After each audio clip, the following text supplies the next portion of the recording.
Kericuan terjadi antara massa penolak dan pendukung Rizik Syihab pada unjuk rasa yang digelar di Taman Apsari, Surabaya, Jawa Timur. Bentrok membuat kemacetan dan menjadi tontonan warga.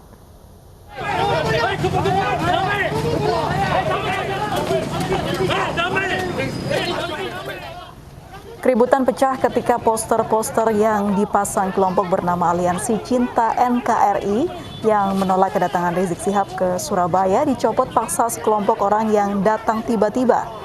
Baku hantam antar kedua belah pihak menyedot perhatian warga yang melintas dan menyebabkan kemacetan. Bentrok usai setelah polisi dibantu warga melerai.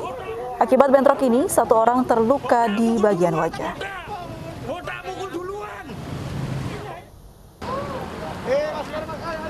Sementara itu, puluhan masyarakat Surabaya menggelar unjuk rasa di depan Gedung Negara Gerahadi sambil membentangkan berbagai poster penolakan. Pendemo menolak kedatangan Rizik Syihab yang rencananya akan ke kota Surabaya. Atas nama agama ataupun apapun, kami warga Surabaya yang di sini tergabung dari Tidak hanya kegaduhan soal pelanggaran protokol kesehatan yang muncul setelah kepulangan Rizik Syihab, namun juga baliho-baliho liar. TNI pun turun tangan menurunkan baliho-baliho Rizik Syihab yang dipasang sembarangan di sejumlah tempat. Baliho-baliho Rizik Syihab yang tersebar di sejumlah wilayah ibu kota diturunkan anggota TNI, termasuk di kawasan markas FPI di Petamburan, Jakarta Pusat. Pencopotan baliho pimpinan FPI itu sempat diprotes para pendukungnya dan menimbulkan ketegangan. Namun TNI bersama Polri dan Satpol PP terus bergerak, mencopot di sejumlah lokasi. Menurut Pangdam Jaya Majen TNI Dudung Abdurrahman, pihaknya turun tangan mencopot baliho Rizik Syihab karena Satpol PP DKI Jakarta kesulitan. Karena menurunkannya Pol PP, kemudian dihadang oleh FPI, kemudian di demo suruh masang lagi. Nah, emang dia ini siapa? Dia ini siapa? Organisasi apa? Ya, kok pemerintah yang jelas-jelas Pol PP kok? Ya, pemerintah itu jelas organisasinya. Ya, strukturnya sudah jelas. Kok bisa takut sama mereka? Ya, mereka ini siapa? Saya tidak ingin ada keresahan-keresahan dengan membuat aturan-aturan yang menurut dianya sendiri. Ini negara hukum, harus ada ketetapan hukum yang benar. Kedepannya Pangdam Jaya mengimbau agar Rizik Syihab dan ormas yang dipimpinnya mengikuti aturan yang berlaku dan tidak membuat aturan sendiri. Sementara tidak hanya baliho Rizik Syihab saja yang dicopot. Hari ini petugas gabungan menertibkan baliho dan umbul-umbul yang tidak memiliki izin di kawasan Cakung dan Pulau Gadung, Jakarta Timur yang kebanyakan milik partai politik. Satpol PP mengimbau semua pihak yang ingin memasang baliho harus mengurus perizinan. Jika tidak, akan ditertibkan. Tim Liputan iNews melaporkan. Sementara itu, karangan bunga berisi pesan dukungan bagi polisi menindak tegas pelanggar protokol kesehatan dan menangkap oknum perusak persatuan NKRI membanjiri halaman Mapolda Metro Jaya dan Kodam Jaya. Berbagai pesan dukungan dalam karangan bunga dari berbagai organisasi masyarakat maupun elemen masyarakat terus membanjiri halaman Polda Metro Jaya. Usai pelantikan Kapolda Metro Jaya baru, Irjen Pol Fadil Imran menggantikan Irjen Pol Nana Sujana pada 20 November lalu, masyarakat seolah menitip pesan untuk tidak ragu menindak pelanggar protokol kesehatan. Tidak hanya itu, warga berharap polisi menangkap oknum perusak persatuan dan kesatuan NKRI.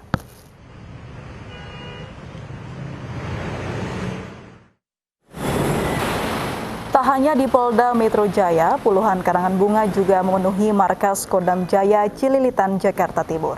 Masyarakat memuji ketegasan dan kesigapan TNI dalam menjaga stabilitas, keamanan, dan ketertiban ibu kota Jakarta.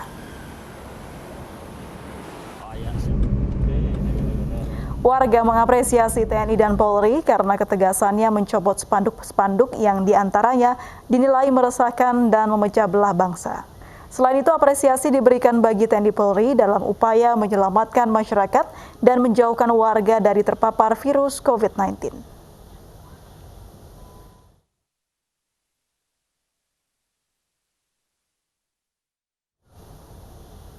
Kerumunan massa Rizik Syihab membuat sejumlah pejabat diperiksa polisi. Bahkan 2 jenderal polisi dipecat lantaran dianggap gagal menegakkan protokol kesehatan.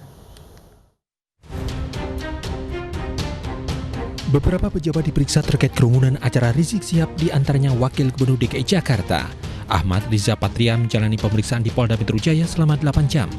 Pemeriksaan terkait dugaan pelanggaran protokol kesehatan di acara Rizik Syihab. Riza Patria menyampaikan telah mengklarifikasi 46 pertanyaan terkait kerumunan di acara tersebut. Semua pertanyaan dijawab sesuai fakta dan data yang diketahui Wakil Gubernur DKI Jakarta. Saya menyampaikan terima kasih. Hari ini saya sudah diterima untuk menyampaikan klarifikasi. Semua pertanyaannya saya jawab apa adanya, tidak ada yang ditambah, tidak ada yang dikurang, sesuai dengan fakta data yang saya ketahui sebagaimana yang ada. Sebelumnya, Gubernur Jawa Barat Ridwan Kamil juga diperiksa penyidik Bareskrim Polri terkait kerumunan massa dalam kegiatan Rizik Syihab di Megamendung Bogor, Jawa Barat. Ridwan Kamil menegaskan Pemprov Jawa Barat tidak pernah memberikan izin atas penyelenggaraan acara, karena sanksi tegas akan diberikan kepada Pemkab Bogor dan panitia acara. Kerumunan massa simpatisan pimpinan FPI Rizik Syihab menjadi pusaran yang menyeret sejumlah pejabat dan kepala daerah yang diperiksa polisi. Bahkan sejumlah perwira tinggi dan menengah Polri dicopot dari jabatannya sebagai Kapolda dan Kapolres terkait kerumunan di wilayah mereka. Gubernur DKI Jakarta Anies Baswedan menjadi kepala daerah pertama yang terseret pusaran kerumunan simpatisan Rizik Syihab. Anies diperiksa penyidik Polda Metro Jaya terkait kerumunan di acara Maulid Nabi dan pernikahan putri Rizik Syihab di Petamburan 14 November lalu. Dirinya ditanyai 33 pertanyaan oleh penyidik. Bupati Bogor, Jawa Barat Adi Yasin dipanggil Polda Jawa Barat untuk dimintai klarifikasi berkaitan acara di Megamendung Bogor, Jawa Barat. Namun Adi tak dapat memenuhi panggilan polisi karena terkonfirmasi positif COVID-19. Tim Liputan iNews melaporkan. Kerumunan masa pesta pernikahan dan hitanan telah menyeret Wakil Ketua DPRD Kota Tegal Wasmat Edi Susilo ke pengadilan. Wasmat didakwa melanggar Undang-Undang Kekarantinaan Kesehatan, namun Wasmat membantah dakwaan tersebut.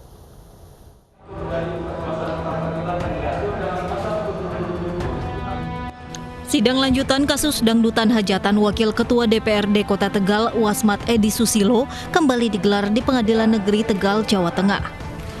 Pada sidang kedua ini, jaksa menanggapi eksepsi terdakwa yang menyatakan penyidik Polri tidak berhak menyidik kasusnya.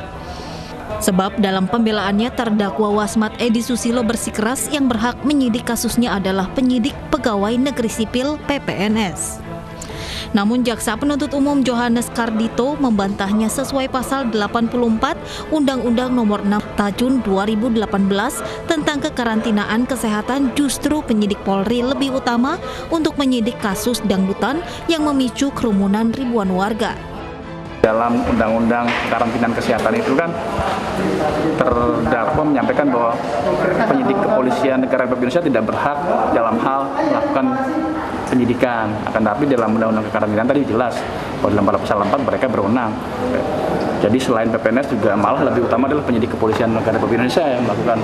Saya berkomitmen tidak akan menanggapi jawaban atas eksepsi yang telah kami sampaikan pada sidang Selasa yang lalu ya. Saya tetap berpendapat kepada eksepsi yang kami bacakan Selasa kemarin. Wakil Ketua DPRD Kota Tegal Wasmat Edi Susilo diseret ke pengadilan lantaran menggelar dangdutan saat pesta pernikahan dan hitanan anaknya.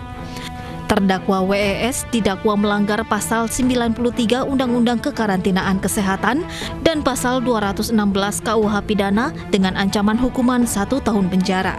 Dari Tegal, Jawa Tengah, Unibar iNews melaporkan. Polisi tindak lanjuti hasil analisa pria dalam video syur mirip Kisel. Kami kembali usai jeda berikut ini.